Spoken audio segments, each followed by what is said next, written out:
Hi guys, Lady the Road 101 here once again, bring you another review, this time OVA Jojo's Bizarre Adventures, Stardust Crusaders, 1993, old school 90s anime miniseries, 6 episodes. Hey, let's get into this show. As you can tell, got the Jojo hat, yo. A friend called Ben got me from Japan. So yeah, I love this hat. It's Jojo hat right there. Can you see it? Yeah, there we go. Yeah. Good Jotaro right there, real quick. Jotaro-san up in there. So, see a little other characters up here. The other in chibi form. But there you go. So yeah, let's get into this show. But before we do, remember to follow me in the 3 main places you can find me: Twitter, Facebook, Instagram. Thumbs this video up so everyone can see this video. Share the video, which helps as well. And subscribe, which is the main way of doing it, helping out this channel. Subscribe to the channel, become part of the movement. You know what I'm saying? Help us out. Help me out. And remember to press the notification bell to inform you of the next video when it drops straight away. And always and forever, put your comments in the comment section down below. Always want to know what you guys are thinking and what you're suggesting.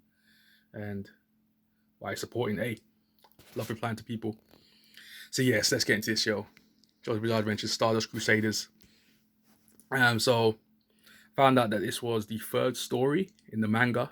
I haven't read the manga, literally. This is the first thing I watched was this, the OVA, the original video animation of this, Stardust Crusaders, which is the 3rd story apparently. And as you can tell when you watch the movie, in the miniseries, you can tell there's parts missing, like the beginning part, and then there's little things in between that you're kind of missing, how the stands are, how people got these stands, like these abilities, these powers, and why Jotaro's mum's in hospital and all these kind of things, and why they're chasing Dio, who's basically Dracula. You know what I'm saying? So yeah, we're gonna start off with this anyway. So literally the movie starts off, they're in Egypt. Jotaro, Polnareff, Andol, Joseph, Jotaro and all them's there. And you've got a dog called Iggy who joins them, who's another stand user, which is a dog. It's crazy. And Kakayen, yeah, Kakayen, he's there as well. I'm saying cocaine. It's like I'm saying some drug like it. Nah, sorry. Kakyoin, yeah, there you go. So they're in the desert, waiting for their stand user, which is the dog Iggy. He eats chewing gum. It's weird. It's weird. It's a little bit of a weird movie. It's a weird stuff. If you're an anime watcher, then you must be into weird stuff. So yeah, we're all in at this point. Dog who's got abilities, and they have a thing called a stand, which is like almost like a spiritual counterpart of the user. You know what I'm saying? It's like a special ability they have. It's like Yu-Gi-Oh! When you put the card down, the spirit comes out. That's basically what it is for the humans in this show, in this world. So he comes out of the helicopter because Jotaro rocks up to him and thinks the people who's transporting Iggy, the dog, is the stand user, but it's not even one of them. It's the dog. So then they find that out first time because Polnareff's like, where is this stand user? He's literally just being cocky, like because he thinks he's the top guy, innit? So then the dog comes out and starts eating his hair, and he's like, Pomeranian's like, what the heck is going on? So then he's like, get off me. His stand comes out. I literally can't remember his stand. His stand is so OP as well. It's like a swashbuckler. His stand is like a musketeer in a way. Let me find this guy's stand. I literally can't remember his stand. Let me see, Pomeranian's stand.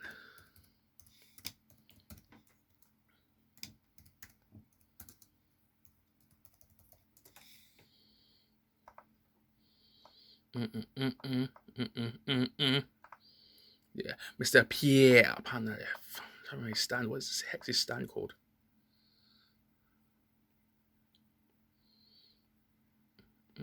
That's it, Silver Chariot. There we go, Silver Chariot.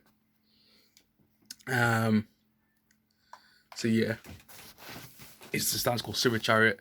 Literally just it's got it's basically Zorro. It's basically stand is basically Zorro. That's his ability. And he tries to attack the dog, Iggy. He's got some OP stand. It's like of sand or something like that. It's like a weird stand. Find find it because he's like literally the only stand I didn't actually get throughout this movie. Literally. Joe. Bizarre. I saw this movie like last month, so that's why I'm trying to remember these characters and stuff.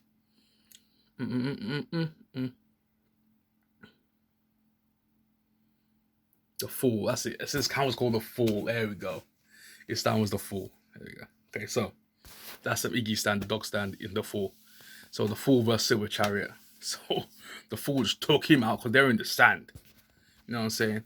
They're in the sand. So, hey, it's a wrap. If you got a thing that could survive in the sand, then you're done. You're done for. That's why they're in Egypt. It's full of sand. So partner ref got overwhelmed. He got taken out. And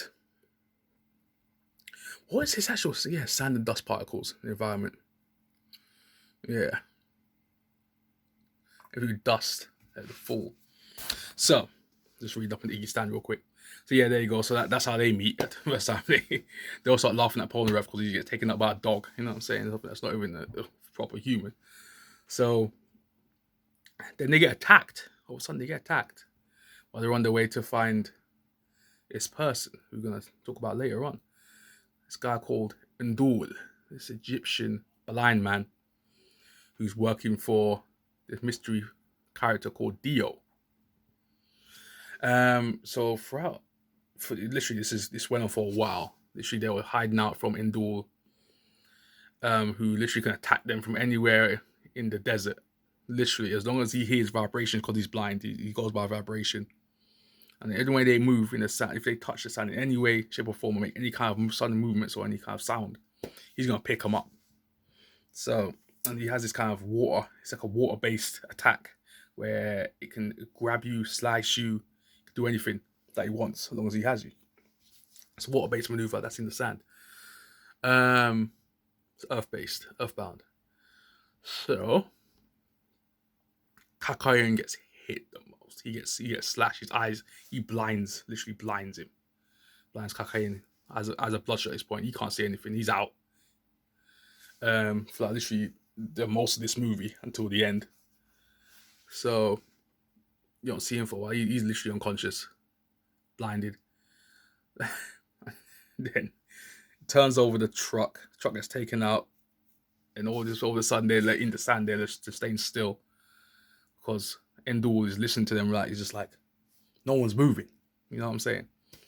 But Jotaro has a plan. As you know, Jotaro is the dude in this movie, in this miniseries. So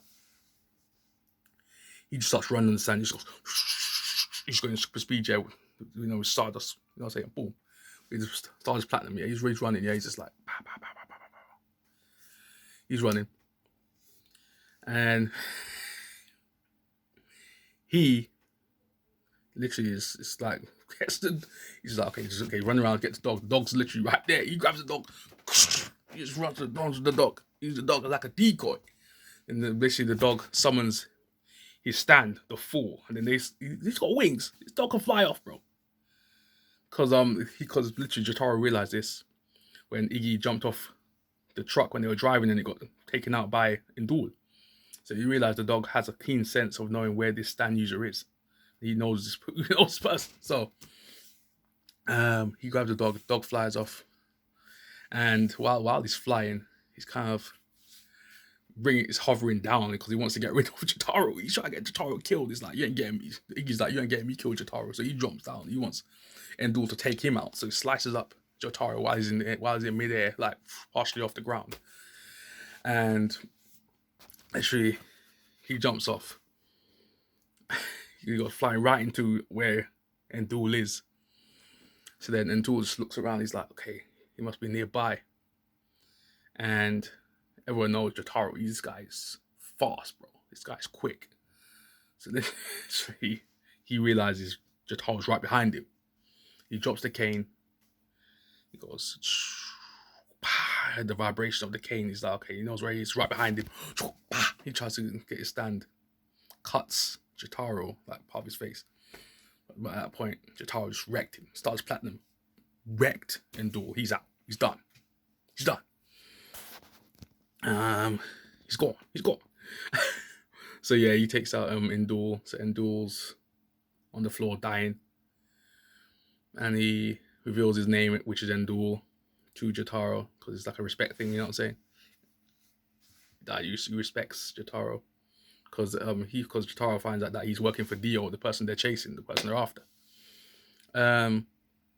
So yeah, he goes, my stand is Geb, which is in Egypt, is the god of earth. So that's his stand. He's an earth bender, basically. That's what he is. He's Kaito's. So then he tries to find out where the heck is Dio, where is he?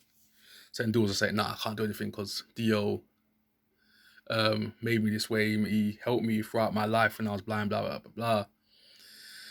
So then he just dies. So Chitari kind of respects him. He goes, all right, and I'll bury you real quick. Bury him in front of a monument, build something for him, builds like a little statue.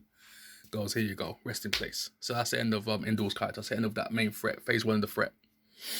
So phase 2 now, they rock up to this kind of bar in the middle of the desert. And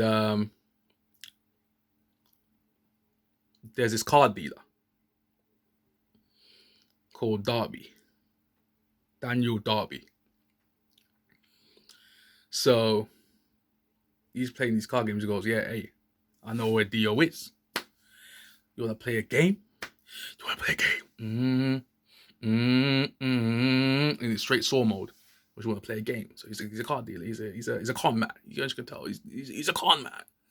So then Polnareff said, okay, boom, okay, let's go. Hey, I'll beat you. It doesn't matter to me. No, Polnareff, he's impulsive. He's impulsive. Everyone knows Polnareff is impulsive at this point in the show. So he challenges Darby to a game. He goes, if I beat you, you tell me where he is. And then Darby goes, if I beat you on your soul. So Polnareff's like, well, okay, whatever. You don't think nothing. This guy's faking. These guys are phony. So he sees this cat in the distance and goes, and then he throws these two bacons out on the 2 beef jerkies out in the sand. He goes, so which one's he going to pick, left or right? So I can't remember which one. I think Polnareff picked the right one and Darby chose the left. So the cat rocks up, looks at the right one and goes straight to the left. And I was like, oh man. So then literally he lost. Polnareff lost. All of a sudden, his stand comes out. Osiris takes this guy's soul, takes Polnareff's soul. He's done. He's out. So then Joseph steps up. Jotaro's granddad. He steps up and goes, I ain't got time for this. Let's play. Don't worry. He goes, Jotaro was like, hey, I'm cool. I got this. He goes to Andol and Jotaro said, I got this. I'm an old vet. Don't worry about it. Chill. You know what I'm saying? So then he plays this kind of game where puts these coins in a wine glass. Fills up with water. So wherever the water tips out, you lose. So that's the kind of game that he's playing with Darby. So Darby goes, all right, oh, cool. So the coin is filling up now. The water's kind of tipping over. So Joshua puts his in and goes, yeah, okay, I've won now. He's going to lose. He can't put any more than what I've just done here. So then Darby gets up out of his chair, rocks up, puts the coin in, and so all of a sudden, he didn't tip. So he's just like, what the heck? So then, and Josh's like, you know, the anime style of doing it, you know what I'm saying? The anime style of like fear. What the hell's going on? He just collapsed. That was the funniest thing in the whole movie. I was dying. I saw that. I was cracking up. If it was that situation, I was laughing. So then he just collapses and his soul gets taken by Darby, by Osiris. Osiris jacks his soul, turns into a, you know what I'm saying, a chip, a casino chip. That's what he turns him into and puts him in his book. So yeah, he turns into a chip because apparently you can lose by giving up as well inside your soul. If you've given up internally, it counts as giving up as well in terms of actually saying it. Or actually losing a match. He said in his soul, he gave up. So he took his soul. So it's literally Jotaro's turn now. Jotaro, bro. Jotaro, this whole trickery was epic, bro. Starters platinum, bro. He's flipping stand platinum. He's OP, bro. And you never understand what his stand actually does in the show. You don't know what it is. Apparently supposed to be the quickest stand anywhere. Apparently, it's the quickest. So he's just out bluffing Darby at this point. Darby's just like, hey, bro, hey, put your souls on the line, yo. Hey, I put my soul on you. Put my boys on the line, yo. I want them back. So then Ando's on the side. He's like, okay, I'll put my boys Ando soul in here as well, bro. I'll put my boy Kakayo's soul in the hospital, bro. I'll put his soul in it too. He put all his friends' souls on the line because he knew he was gonna win. That confidence in Darby's like, yeah, that's overconfidence, boy. Hey, boy, we'll see. So then Darby rocks up with the cards. And all the while this is happening, yeah, Jotaro's just like straight faced. He's like literally, he's got a cigarette in his mouth. Darby's like, where'd you get a cigarette from? Turns around, he's got no cigarette. He got a cigarette. He's just trolling Darby's entire match, bro. And Darby's sweating. And then literally he outbluffs Darby. Darby loses because he literally gave up in his soul. So he lost. So all the souls got released out of his book, out of these chips. They got released. Whoever he's taken out over the years, they got released. So literally he just lost. He was done. So yeah, so that was the end of Darby. And all of a sudden, Andor looks at his cards and goes, wait a second, bro. Your cards were trash. You're gonna lose. He just outbluffed him. That's basically what happened. Like, that's what you gotta do with some people. You just gotta outbluff them. Yeah, you might have the worst cards in the world. You might have the weakest guy in the world. But you gotta outbluff and just make him believe that you're the strongest. Even though you know you're not. But yeah, so literally, that's how he beat Darby. So that was the end of Darby. Second threat, vanquished. So then we rock up to Dio's palace. Vlad the Impaler himself, Dracula, Dio, the main man. You know what I'm saying? The boss. You know what I'm saying? The king of kings. Dio rocks up, yo. Hey, so they go to this guy's palace. So this is not near to towards the end of the movie because there's another 4 phase at the end of this one. So he's got a guy called Vanilla Ice. Dio has a henchman called Vanilla Ice. So before this happens, they see Dio's coffin, saying, "Yeah, we have to get Dio now, because Holly, literally, Joseph's daughter, is in hospital." That's what the storyline. You don't really know about it too much unless you actually read the manga or the TV show. So you never really give much profit. So you kind of say, "Okay, she's ill." But that's all you kind of get from the movie. She's ill. They didn't really go into it of why she's ill. So basically the whole point of this crusade is to get Dio to help the daughter, which is Jotaro's mom. So Andor kind of sees the coffin, goes, "Everybody get back." All of a sudden, everyone's like, what the heck is going on? Andor's dead. He's cut to pieces. He's just literally, he's compressed. Arms flying, legs flying. All of a sudden, this guy rocks up at him. Does this. So random guy called Vanilla Ice. Bro, Vanilla Ice, baby. Vanilla Ice, bro. His stand is called Cream. So literally, he creamed him, bro. His stand is called Cream. That's ridiculous. That's like Vanilla Ice, bro. Cream. Vanilla Ice Cream. Oh my gosh. But the name's hilarious. But whoever thought this show is epic, they are beats. I'm going to read this manga at some point. You're probably going to say, hey, why do you read the manga? I'm going to read the manga. Yeah, chill. I'm going to read the manga at some point and react to it with you guys. So, or show review, or show react to it. 1 or 2. But it's going to happen. So, yeah. So, literally, Polnareff goes off. He just goes insane. He literally just gets his standout silver chariot. Tries to slice up. You know what I'm saying? Vanilla Ice. Because his stand's called Cream. So it's basically Cream versus Silver Chariot. Yeah. So that goes over at the whole building, at the whole temple. They're fighting over the place. Iggy steps up to save him, to save my boy. He gets sliced in half by Vanilla Ice. He just gets crushed, bro. I was like, oh my god, he just got the big boy. Oh boy, you see the dog's boy flying in the air like in slow motion. It was epic. It was a sad moment, but it was tight. It was epic. So when Chariot goes off, he finds a way to get some Vanilla Ice out of his portal, because he basically goes into his own stand and basically goes invisible and starts attacking. He basically, wherever he touches, he gets eviscerated. So he finds a way to get him out of there because he got cocky, sliced him, killed him, bah, waxed him. Polnareff wins. He got the W over Vanilla Ice. Vanilla Ice is dead. So they go back to service Dio, Joseph, and Jotaro now in the temple.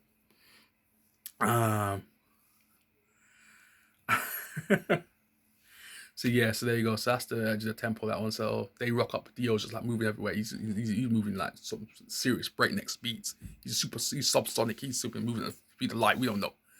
So you never really know what his stand is at this point. He just goes, it's called the world. That's all they gives you. He goes, my stand is the world. So you're gonna know about it, bro.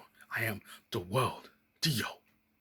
The boss. The kings. That's what I am. So he just whacks Jotaro out the building. He flies out. He thinks he's dead. Goes for Joseph. Joseph disappears. He basically he booby traps the building. Building collapses on top of Dio. They duck out because they know he's alive at this point. They know Dracula's alive. They know Vlad's alive. They know this. So they escape. Joseph escapes. So he drives off, and it's hilarious because like throughout the whole of Egypt, they're driving through Egypt. They're going through mosques. They're going through buildings. They're flipping Dio's killing people on the street. He didn't give a crap about these people because apparently people complained about this miniseries, this movie, because they blowing up mosques. People going through mosques. They're killing people. You know what I'm saying? Who cares? It's a movie, bro. Chill. So without all that, literally they're just quick stepping all over the city. Joseph Kakirion's come back to save him. Save Joseph. He's recovered in hospital. He said he's recovered now. So then Dio's just chasing him. He rocks up and basically comes. He looks like he's seen the world in years. He rocks up and goes, "Wait a second, this is so new to me. These automobiles." You know, when Dracula first comes out, he's say if Dracula came out many years later into present day, like right now, and Dracula saw all these cars going out, you'd be like, "What is this nonsense? Like, what is this?" It's a new world to him. So Dio's kind of intrigued by it. So he gets this driver. He goes to this car. There's a security guard coming out the car. He's driving someone like a high senator or something like that. The driver goes, "Hey, don't touch the car, fam. Don't touch the merchandise." Broke his arm, throws this guy down on the floor, sits in the back of the car. It's hilarious. And he sits in the back of the car with this senator. The senator goes, "What the heck are you doing here, bro? Do you know who you're talking to?" And Dio goes, "Drive." He goes, "What?" Dio goes to him, "Drive." He gets shook, literally goes, he just throws him to the front of the seat and goes, "Drive." And then the senator gets shook, so he starts driving him around. He just drives him around. So the senator is a chauffeur for Dio, fam. It's funny. If you see the movie, you know what I'm talking about. So he's chasing Joseph and Kakayan down the street. So it's so funny as well because Kakayan just literally Joseph is driving down the street, and all of a sudden you see this body. He jumps out the car because they blow up the car. The car gets blown up with that Dio and the Senate was driving. The Senate was driving him. He his car's wrecked. He picks up the senator's body, throws this guy. He throws this guy miles away, and he goes right into it's jokes. It's hilarious.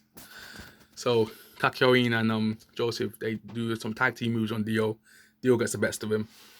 Dio kills Kakyoin. Kakyoin kills him, impales him into Big Ben. It looks like a Big Ben. That big one. It's a massive clock tower in Egypt. So literally, then Kakyoin literally realizes this is to do with time. His stand is to do with time. So, but before this actually happened, before he killed Kakyoin had like a good ability. He's like literally, he ties him up in this kind of web where he thinks Dio can't escape, so Dio kind of stops. So he stops time. So now we know what the world is. The world is a time freeze. That's what the world is. The world is time freeze, bro. That's what it is. So when we get into Kakyoin's kind of stand, he stands kind of OP, bro. He stands kind of sick. Let me see. There we go. Kakyoin. I'm just researching his stand right now because I never knew what his stand was called. This entire movie. Hierophant Green. There we go. Hierophant Green. There you go. Because throughout this whole thing when they're fighting, Kakyoin used to work for Dio. So that's what I'm saying, because he used to, throughout this, there's like a little backstories here and there throughout this movie, but you never really get it in the miniseries. Unless you read the manga or you watch the TV show, this recent TV show that's came out for like the last couple of years. So, he's there. So literally he used to work for him. So that was the backstory. Dio was like, "Yeah, you're going to come work for me again." So Kakyoin was like, nah, I'm good. Because I used to work for you, bro. You know what I'm saying? So he knows the evil of what Dio can bring. He knows his abilities. But he knew his ability, but never knew what his actual ability entailed of. So he kind of, Dio kind of kept it hidden from him, you know what I'm saying? So what is his stand? What's Herfin Green again? His ability was an elastic and remote stand. Ability. Okay, so Herfin Green is the very first. Oh, he's the very first long distance stand shown in the series, and it has a large number of abilities to assist in combat and scouting. However, the stand is relatively weak in direct hand-to-hand combat as a trade-off for its great distance-based abilities. That's the thing. Close-wise, it's not that great. That's why whenever Dio got close to him, yeah, he got wrecked. So that's why he stopped time, killed him. So he kind of hinted to Joseph, his stand is to do with time. But Joseph kind of goes, okay. So I got to kind of get some kind of distance between this guy.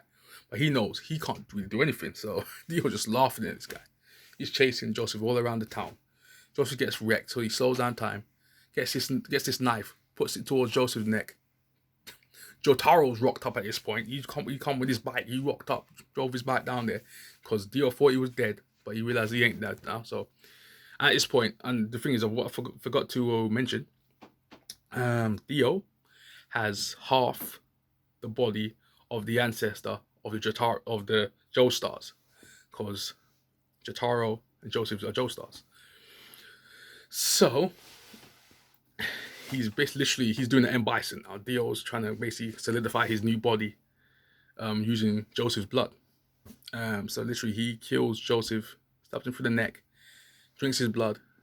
He's OP now. He's powered up, bro. He's like, he's like Super Saiyan level now. He's Super Saiyan powered up now. He's going to a whole new level. He's peak Dio at this point. You know what I'm saying? So he's fully controlled. He's got full body now. Full body. No scar on the neck. Just full. He's clean. Dio is clean. He's peaked out. You know what I'm saying? He's peaked out. You know what I'm saying? So at this point, Jotaro is facing a full powered Dio. They go over, they quick step all over the city. Shout out to Bleach. They quick step all over the city, just jumping on, build, pa. Stardust Platinum, pa. Basically, stands going against each other. Stand, you know what I'm saying? The world versus Stardust Platinum, bro. You know what I'm saying? So, at this point, let me just get some research. I'm a boy.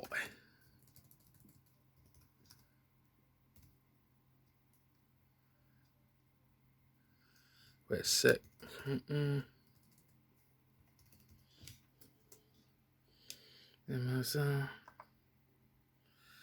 Star Platinum is literally going in right now. Literally, it's crazy. Star Platinum is so annoying at this point. I'm not even gonna. That's why I don't want to do any research on these stands, because I want to actually check them out myself through the manga. You know what I'm saying? People tell me to watch the show, bro. The show's epic, but I want to read the manga first. That's what I want to do. So I'm gonna read the manga first. But so yeah, Star Platinum versus the World. It was tight. It was epic. It was a beast. It was beastly, bro. It was epic, yo. So literally, Dio was just wrecking Jotaro like the first half of this end sequence. He wrecked him. Pa, combo, pa. Stop time. But at the same time, the epic thing about this, yeah, Star Platinum is moving through time, bro. Briefly, but he's moving through time, and Dio is impressed by this. But it's the whole time, Dio, because he can't wreck Dio. You know what I'm saying? For a little while. And even Vipping, Polnareff kind of get some shots in on Dio as well. So it was kind of epic. And the way they did these fight sequences was so good. This is what I like about the 90s. The 90s is so dirty and grimy with their animation sequences, their fight scenes. I love it. Because all these new kind of showdowns, all shiny and you know what I'm saying, it looks all polished. Nah, bro. Use some of that 90s vibe with that 90s down and dirty. Down and dirty. You know what I'm saying? Some of that, you know what I'm saying? Some of that grime scene, bro. They don't know about the grime scene nowadays, bro. They don't know about that grime scene, bro. Go to 90s, get some of that grime back. You know what I'm saying? Some of that dirtiness, some of that sleekness. You know what I'm saying? But yeah, so literally they go fighting. They start fighting, and literally he sends all these knives at Jotaro at one point, and Jotaro's just like, okay, I've got to move. He's just like trying to. Star Platinum is just like literally barely trying to dodge. He's like, trying to get all these knives, but at the same time, some of the knives going to him, and Jotaro pretends that he's dead. So that's when Polnareff rocks up and hits Dio. and Dio starts to get weak. He runs off. He's like literally he's ticked off at this point. Dio's going mad. So it comes to the in sequence now. He wrecks Polnareff for a bit. Polnareff's disappeared now for a bit. He's knocked out. So Dio's like, I got you. You're dead, man. This is the end of the Joestar line, baby. It's the end of the Joestar line. Dracula up in this, babe. Dracula up in this. I'm the one. No, I was like, he's go off. He's going full training day, yo. Better come back. He's going full training day at this point. He's going to training day rant. Go to Washington style. Dio's going off. But at the same time, Star Platinum, Jotaro, mimics the world. I'm